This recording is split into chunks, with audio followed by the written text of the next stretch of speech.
just this week, the judge, Arun Subramanian, said no to bail. They have talked to me about Sean. You know, I think that there are a lot of people who really support him. Well, he was essentially, I guess, sort of half innocent. Yes. I don't know what they do. He's still in jail or something. But One thing he said, he's going to be back in Madison Square Garden. He said that. He did. The stakes are still high, presently. True. He said to me he's going to be back in Madison Square Garden. Doing what? I guess being on stage, you know? I mean, and I said I'll be there. I mean, I want to be right in the front. So we'll see. We'll make it happen. He was celebrating a victory, but I guess it wasn't as good as a victory. Okay, hold on. Let me get this straight. You're in a federal detention center. You've been denied bail 5 times. Your legal team is busy begging the president for a pardon. So what's the logical next step? Obviously, it's to start planning your sold-out comeback concert at Madison Square Garden, right? We have just gotten word from his own lawyer, Marc Agnifilo, that a convicted music mogul isn't just hoping for freedom. He's actively plotting his triumphant return to the stage at the world's most famous arena. We've also got a major update on that pardon request, with President Trump himself revealing exactly what was said.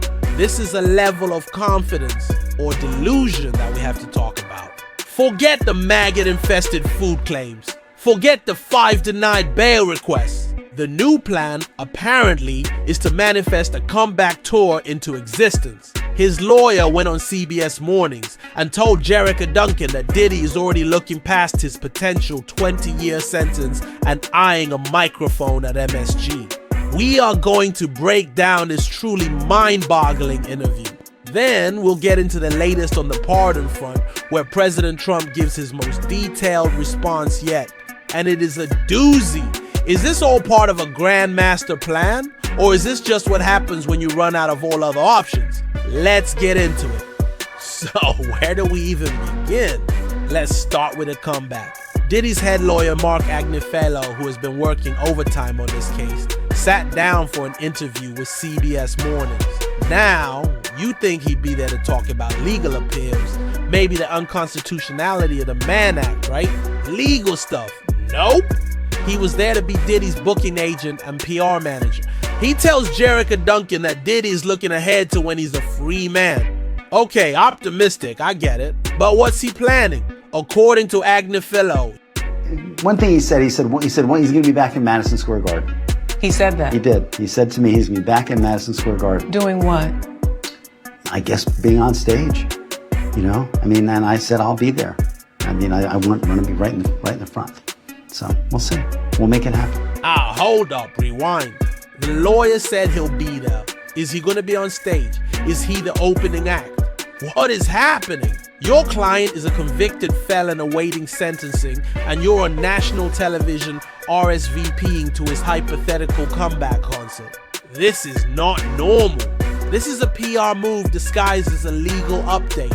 They are trying to project this image of business as usual, as if a 20-year prison sentence is just a minor inconvenience like a flight delay. Agnifilo adds that Diddy is keen to get back with his mother and the people who love him and miss him. And of course, the kids. He says, and I think he feels like he really wants to get back so that those kids have a parent, you know, present to be their father, you know, because they don't have a mother at this point, which is, you know, tragic in general, but doubly tragic because, you know, Mr. Combs is in jail. He's a family man. He's a performer. This whole federal conviction thing is just a blip on the radar. But the interviewer, Jerrica Duncan, does a great job of trying to nail this down. So he's talked to you about getting back into music if he's released? No. Honestly, he has not. So he's not making any new music. He just wants to book the venue. He continues. Okay, one thing he said he was going to be back in Madison Square Garden. Duncan, trying to make sense of this, clarifies what he would be doing there. And his lawyer, just casually says, I guess being on stage. You guess? You're his legal counsel. This whole thing is so bizarre.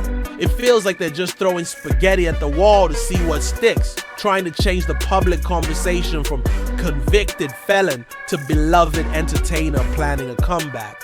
It's audacious, you have to give them that. The sheer confidence to be planning a show at MSG before you even know if you'll be free before 2025 is just next level. Okay, so let's connect the dots.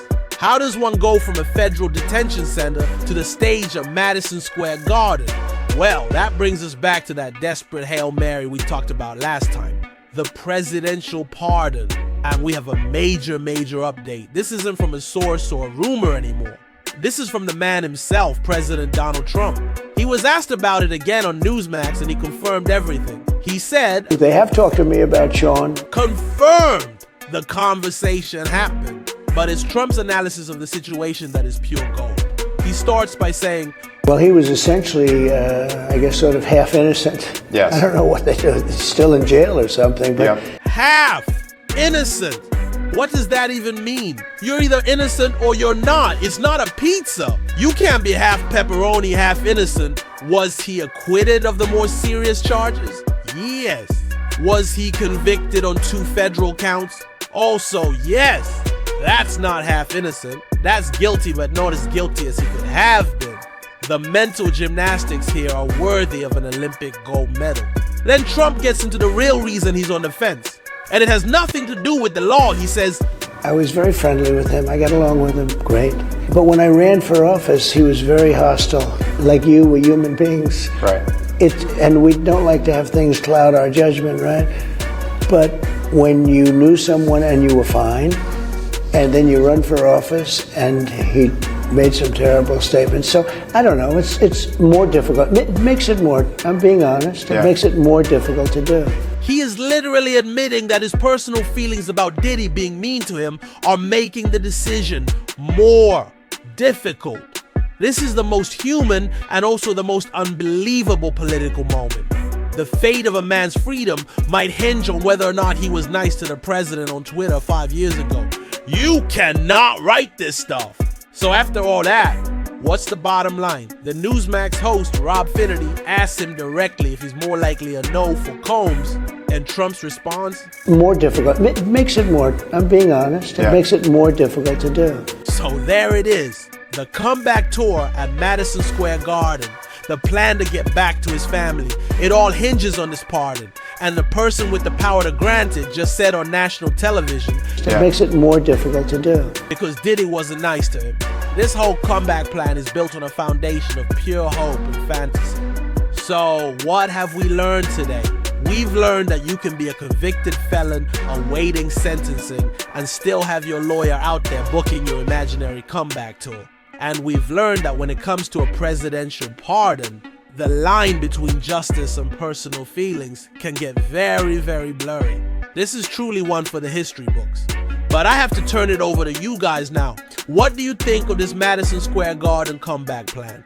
Is it a brilliant PR move or a sign of complete delusion? And what about Trump's reasoning for leaning? It makes it more difficult to do. Is that fair? Let's get the debate going in the comments. I'm genuinely fascinated to hear all of your takes on this. If you are as captivated by this saga as I am, please hit that thumbs up button. It lets me know you want more updates. Make sure you're subscribed to Extra Hot Topic and you've rung that notification bell, because you and I both know this story is far from over. Thanks for joining me on this wild ride. I'm your host, and I will see you in the next video.